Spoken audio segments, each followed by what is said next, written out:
On est ensemble jusqu'à 10h sur BFM TV. Séisme, déflagration, un président en prison. Voilà certains des titres des journaux ce matin. Évidemment, au lendemain de la condamnation de Nicolas Sarkozy à 5 ans de prison avec exécution probatoire. Provisoire, Jean-Michel Darrois, vous êtes l'avocat de Nicolas Sarkozy. Merci d'avoir accepté d'être sur ce plateau ce matin, de prendre le temps de répondre à nos questions. À mes côtés, Jérémy Trottin, Neila Latrousse, Sabrina Agresti-Roubache et Pauline Revenat. Pauline Revenat, on aura particulièrement besoin évidemment de vos lumières. Vous êtes chef du service police-justice de BFM TV. Jean-Michel Darrois, avec un peu de recul, j'aimerais avoir votre réaction. On dit souvent que la nuit porte conseil. Au lendemain de cette condamnation, qu'est-ce que vous en dites aujourd'hui ? La nuit porte conseil quand on arrive à dormir, ce qui n'a pas été mon cas cette nuit. Mais qu'est-ce que je peux dire de cette décision ? Qu'elle est choquante et qu'elle est mal fondée en droit. Je voudrais vous lire une décision qui a été rendue par le même tribunal en février 2024. Pas nécessairement les mêmes juges, mais le même tribunal judiciaire de Paris. En application de l'article 427 du Code de procédure pénale, les infractions pénales doivent être établies par des preuves, même appréciées d'après l'intime conviction des juges. En l'absence de toute preuve, une juridiction pénale de jugement ne saurait, sans méconnaître le principe de la présomption d'innocence, déduire la culpabilité d'un prévenu d'une hypothèse fût-elle vraisemblable. Ce qui veut dire qu'on ne peut pas être condamné sur la base d'une hypothèse. Or, dans cette affaire, le tribunal a d'abord annoncé que Nicolas Sarkozy était relaxé des deux principaux chefs d'accusation retenus contre lui par le parquet, à savoir le financement de sa campagne électorale par Kadhafi, et d'autre part, le fait qu'il aurait été corrompu par Kadhafi. Mais il est reconnu coupable des faits d'association de malfaiteurs. Alors, l'association de malfaiteurs, c'est une espèce de qualification fourre-tout que le juge d'instruction et le parquet financier ont retenu tout à la fin de l'instruction. Pourquoi ? Parce qu'ils n'avaient démontré ni le financement de la campagne électorale, ni la corruption. Maître, il y a beaucoup à dire, mais vous dites, ils n'ont pas la preuve qu'il est coupable. Avez-vous, vous, la preuve qu'il est innocent ? C'est pas mon problème. C'est pas lui de la C'est pas mon problème. Le problème, c'est qu'on démontre la culpabilité de Nicolas Sarkozy. Maintenant, la preuve, moi, intimement en conscience, évidemment, je l'ai. Et l'association de malfaiteurs est donc fondée sur l'idée, première hypothèse, que deux des collaborateurs de Nicolas Sarkozy, M. Guéant et M. Hortefeux, ont parlé de financement et de corruption avec un séide, un criminel, mais qui était le bras droit de Kadhafi, Abdallah Senussi, qui était le bras droit de Kadhafi, et que, au cours de ces conversations, ils auraient évoqué la corruption et le financement illégal. C'est une hypothèse, or le tribunal a jugé qu'on ne peut pas condamner quelqu'un sur une hypothèse. Pour vous, c'est une hypothèse. Lorsque Brice Hortefeux était invité hier soir de mon confrère Marc Fauvel sur BFM TV, qui lui a posé la question « Qu'avez-vous été faire et pourquoi êtes-vous resté avec Abdallah Senussi, qui est donc non seulement l'homme de confiance de Kadhafi, mais qui est celui qu'on considère comme responsable de ce terrible attentat du DC-10 ?» Il dit « Je suis tombé dans un traquenard ». Mais il reconnaît être resté 40 minutes avec cet homme. Est-ce que lorsque l'on tombe dans un traquenard, on reste 40 minutes avant de se sauver ? Écoutez, il était là-bas en mission officielle. J'y étais pas, hein, mais je sais bien, ni moi.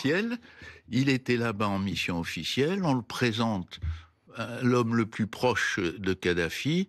j'imagine qu'il était difficile pour lui de partir. Et un détail, ils étaient tous les deux en présence, accompagnés de Ziad Takedine. Tout à fait. Ziad Takedine a servi de traducteur. C'est le dénominateur commun. C'est le dénominateur commun. Ziad Takedine a servi de traducteur, car Senoussi ne parlait pas français, et Hortefeux et Guéant parlaient encore moins arabe. Donc, eux-mêmes ne savent pas ce qu'il a dit. Vous vous interrogez sur la complicité aussi de Ziad Takedine dans la traduction. Je ne m'interroge pas dans la complicité. On précise que Ziad Takedine est décédé il y a 48 heures. Vous pouvez dire, parce qu'il faisait les questions et les réponses, et je ne sais pas quelles étaient les questions et les réponses. J'ai une question plus terre à terre, plus humaine. Nous, pendant 2 heures, pendant que vous étiez dans la salle d'audience, on a essayé de décrypter et de rendre lisible ce que la présidente égrenait au fur et à mesure. C'était compliqué, et je voulais savoir à quel moment vous avez compris que ça basculait pour Nicolas Sarkozy. Parce que comme vous l'avez bien expliqué, les 3 chefs d'accusation ont été abandonnés puisqu'il a bénéficié, on le rappelle, de 3 relax pour ces 3 chefs-là. Et ensuite, effectivement, ça a été progressif, ça a été très long. À quel moment vous avez compris, ou peut-être le saviez-vous déjà, je ne le sais pas, que ça basculait? Non, en général, il n'y a pas de fuite. J'imagine, mais qui viennent des tribunaux. D'abord, ça a été assez pervers, la façon dont les choses ont été annoncées. Puisqu'en effet, la relaxe de Sarkozy a été annoncée sur les accusations les plus graves qui étaient portées contre lui. Il restait quelque chose. Le président du tribunal n'a pas dit quels étaient les chefs retenus contre Sarkozy. Mais on se disait, ça peut pas être grave. Voilà. Et puis, patatrac, 5 ans. On a tous été stupéfaits. Et dans la salle, vous étiez là, il y a eu un cri. Les gens n'en revenaient pas. Et je pense que moi, je n'en reviens toujours pas. Vous n'en revenez toujours pas aujourd'hui. Vous êtes abasourdi. Complètement. Même à la lecture du jugement, même après l'écoute des précisions. J'ai pas encore lu les 400 pages. Hein, mais qu'est-ce qu'on peut dire? Il y a première contestation sur les motifs de la condamnation. Ensuite, sur la peine prononcée et sur l'exécution de la peine. 5 ans, c'est énorme. Ça ne s'est jamais vu. C'est justifié par quoi? Par le trouble à l'ordre public. Par la gravité exceptionnelle des faits, de nature à altérer la confiance des citoyens en nos institutions. Ouais. Alors, moi, il me semble, mais je suis l'avocat de M. Sarkozy, que le trouble à l'ordre public et la confiance envers les institutions sont ébranlés plus que par toute autre chose par cette décision. Qui risque de rompre la confiance entre les citoyens et la justice, voulez-vous dire? Enfin, tout du moins entre les gens qui lisent le jugement et qui y réfléchissent, parce que je comprends que la justice veuille purifier la société.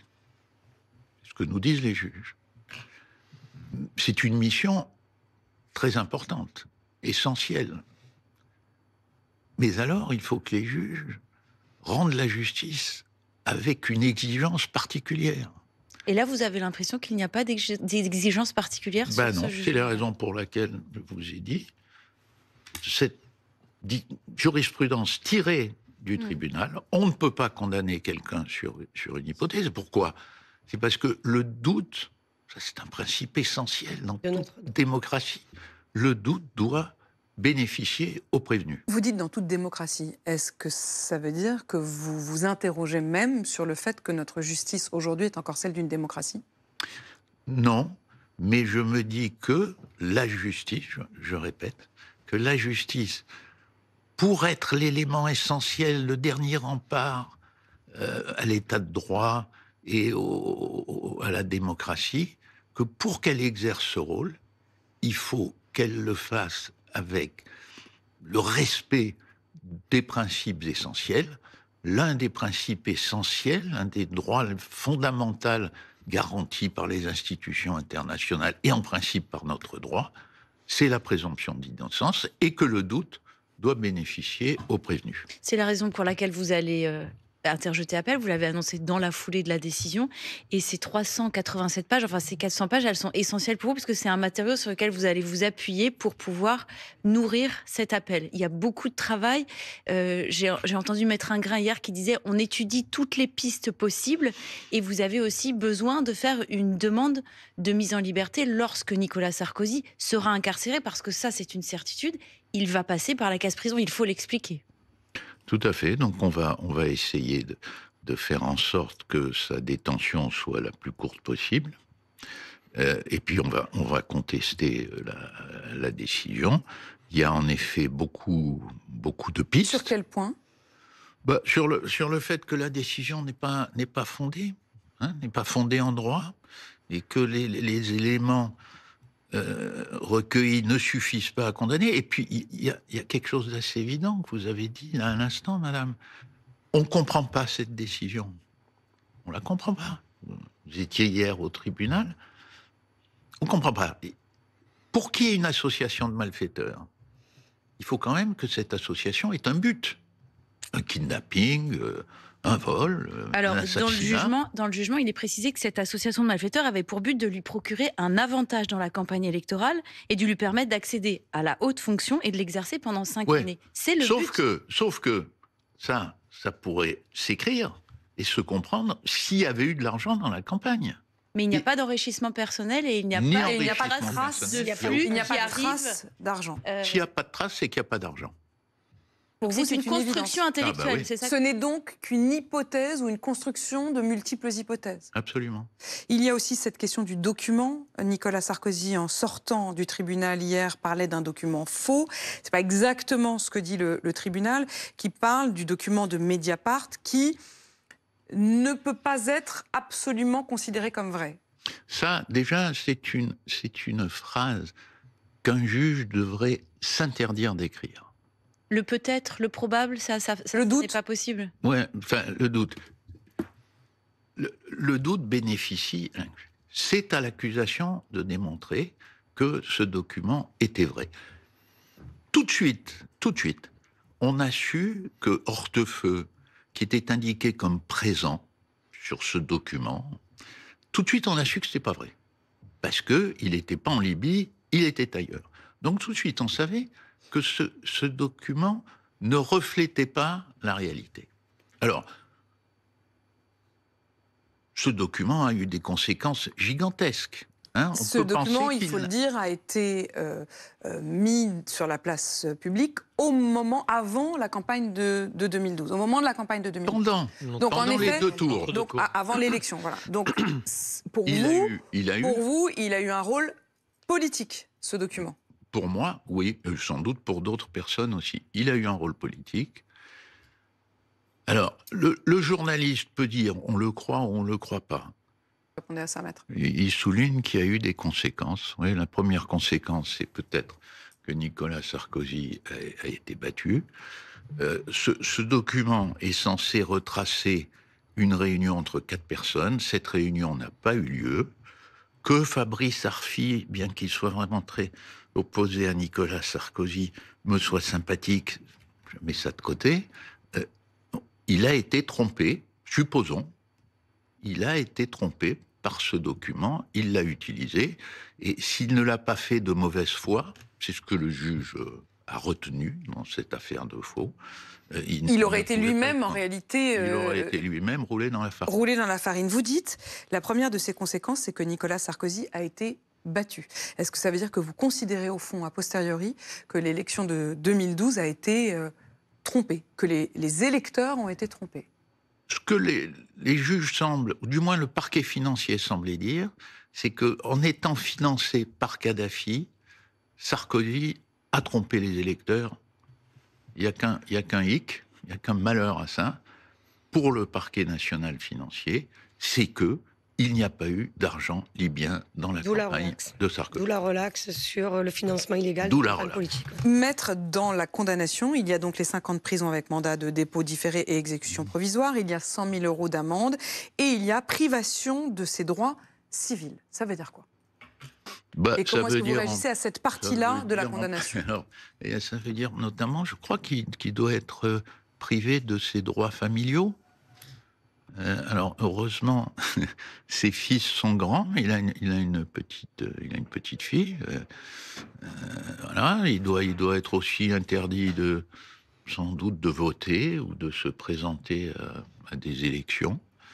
C'est une peine complémentaire et absolument inadaptée. Alors essayons maintenant de nous projeter. Le 13 octobre, quelles informations vous aurez et sur quoi allez-vous vous battre? Alors, le 13 octobre vont être discutées les conséquences et les conditions de son incarcération. On sait où est-ce qu'il va être incarcéré? Vous savez où est-ce qu'il sera? Pardon? Est-ce que vous saurez où est-ce qu'il sera incarcéré et dans quelles conditions pratiques et techniques? On va en discuter. Alors, on en discute avec le parquet national financier qui a réclamé sa condamnation. Vous avez l'air de trouver ça plutôt ironique. J'aurais préféré en discuter avec quelqu'un d'autre. Hein. Voilà, c'est avec eux qu'il faut discuter. Il faut, comme vous l'avez indiqué, qu'il soit détenu pour pouvoir demander sa mise en liberté. Dès le lendemain. Dès la première, il me semble. Oui, c'est ça. Alors, vous vous souvenez de l'histoire du bracelet électronique? Oui, bien sûr. Hein, il aurait pu tout de suite demander en être débarrassé. Oui. C'est pas son genre, c'est pas sa mentalité. Il a dit hier, s'ils veulent que je dorme en prison, je dormirai en prison, mais la tête haute. Voilà. Alors, je ne me déroberai pas. Non. Et d'ailleurs, vous voyez, il ne se donc dérobe vous pas. Donc vous ne demanderez pas immédiatement, vous n'allez pas demander le 13 octobre à y échapper. J'en sais rien, ça dépendra d'un ensemble de conditions. Supposons que, je ne sais pas moi, qu'il soit très malade, peut-être qu'on essaiera de gagner du temps. Mais de toute façon, pas le cas. Ça ne veut pas dire... non, ce n'est pas le cas. Ça ne veut pas dire qu'il sera incarcéré le lendemain. Disons... Dans les prochains jours. 4 mois, voilà. 4 mois. Ils ont 4 mois. On parlait hier de 1 mois. Ils ont 4 mois. 4 mois. Et vous comptez bien prendre ce temps au maximum, j'imagine. Ça, ce sera la décision de Nicolas. Est-ce que d'ici là, vous pourriez demander une grâce à Emmanuel Macron, une grâce présidentielle? C'est ce que porte notamment un sénateur DLR, le sénateur Le Rudulier. Est-ce que ça fait partie des hypothèses que vous êtes en train de travailler? Une condamnation définitive. Voilà, si c'était possible, évidemment, on travaillerait. Ouais. Et il faut que la condamnation soit définitive. Quand bien même il serait gracié, ça ne changerait rien au fait qu'il aille à un second procès, si appel il y a, et que il puisse, son sort ne sera pas scellé pour autant. De toute façon, c'est pas dans sa mentalité de demander la grâce, là, en l'état, parce qu'il veut démontrer son innocence, et la seule façon, c'est d'aller en appel. Le parquet national financier, d'ailleurs, lui-même a dit faire appel. Hein. Ah non, pas encore. Non. Ce n'est pas Est-ce qu'il pourrait le faire? Et techniquement, il peut le faire. Il n'a pas encore pris la décision. Et vous, techniquement, c'est fait? Nous, c'est fait, oui. Mais j'avais entendu dire que le parquet avait fait... Non, le parquet national financier, hier, m'a envoyé un mail en me disant que ce n'était pas une décision prise... J'ai lu comme vous que ça avait été le cas. Lorsque vous êtes rentré au domicile de Nicolas Sarkozy, après ce moment au tribunal, quel était l'état d'esprit? Il m'a remonté le moral. C'est-à-dire vous aviez l'air quand même... Que moi, j'étais quand même effondré. Je ne pense pas que lui était très content de ce qui lui est arrivé. Mais voilà, il nous a dit non, on continue, on y va, on se bat. Voilà. Moi, vous a demandé à avoir l'appel le plus vite possible, par exemple. Ça fait partie de ce que vous allez essayer de prévenir. Oui, bien sûr. Oui, c'est plutôt logique. Parce que c'est une affaire qui a mis 20 ans à être instruite. On pourrait se dire que l'appel mettra beaucoup de temps aussi à être audiencé. Si l'appel, si l'arrêt d'appel n'est pas prononcé, je crois, dans les 18 mois, alors Nicolas Sarkozy doit être mis en liberté. Voilà. Donc il y a quand même des délais pour pas justement laisser des mandats de dépôt courir indéfiniment. Ça devrait être dans l'année et demie, quoi. Maître, il y a eu des réactions politiques, bien sûr. Il y a eu notamment la réaction de Marine Le Pen, qui considère que les magistrats ont un tableau de chasse et qu'ils veulent en quelque sorte se payer des politiques. Elle parle de son cas et de celui de Nicolas Sarkozy. Il y a aussi le questionnement du président du Sénat. qui rarement rentre comme ça dans une affaire et qui dit « Je partage quand même le questionnement d'un certain nombre de Français sur la question de l'exécution provisoire ». Est-ce que vous vous sentez aujourd'hui soutenu par ces messages-là ou est-ce que vous vous dites ça c'est de la politique et ça n'a rien à voir? Ou est-ce que désormais c'est une affaire effectivement politique et non seulement judiciaire? Écoutez, en tant qu'avocat, moi je ne peux que m'accrocher fortement à l'idée qu'il faut respecter la justice. Oui. Donc je ne veux pas rentrer dans des débats politiques, ce n'est pas mon rôle, mais en l'état, qu'il y ait eu une exécution provisoire avec mandat de dépôt, alors que le tribunal lui-même reconnaît que Sarkozy s'est rendu à toutes ses convocations, qu'il a été impeccable au cours de la procédure, qu'il n'y a aucun risque de fuite. Et le renouvellement de l'infraction, ça me paraît quand même compliqué. Donc voilà, qu'il y ait une exécution provisoire, dans certains cas, quand il faut empêcher la fuite, quand le renouvellement de l'infraction, un tueur, un pédophile... C'est le principe de l'exécution provisoire.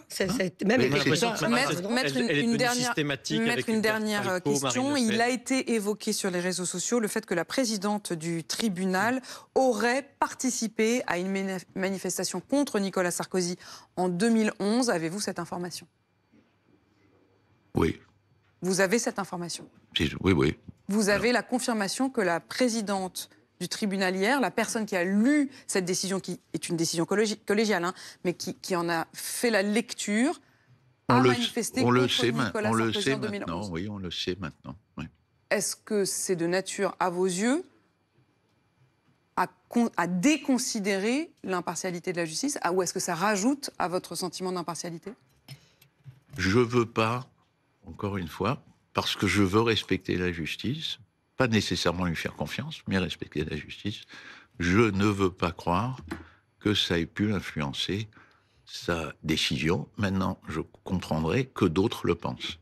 Merci, maître, d'avoir répondu à nos questions ce matin. Jean-Michel Darrois, vous êtes l'avocat de Nicolas Sarkozy.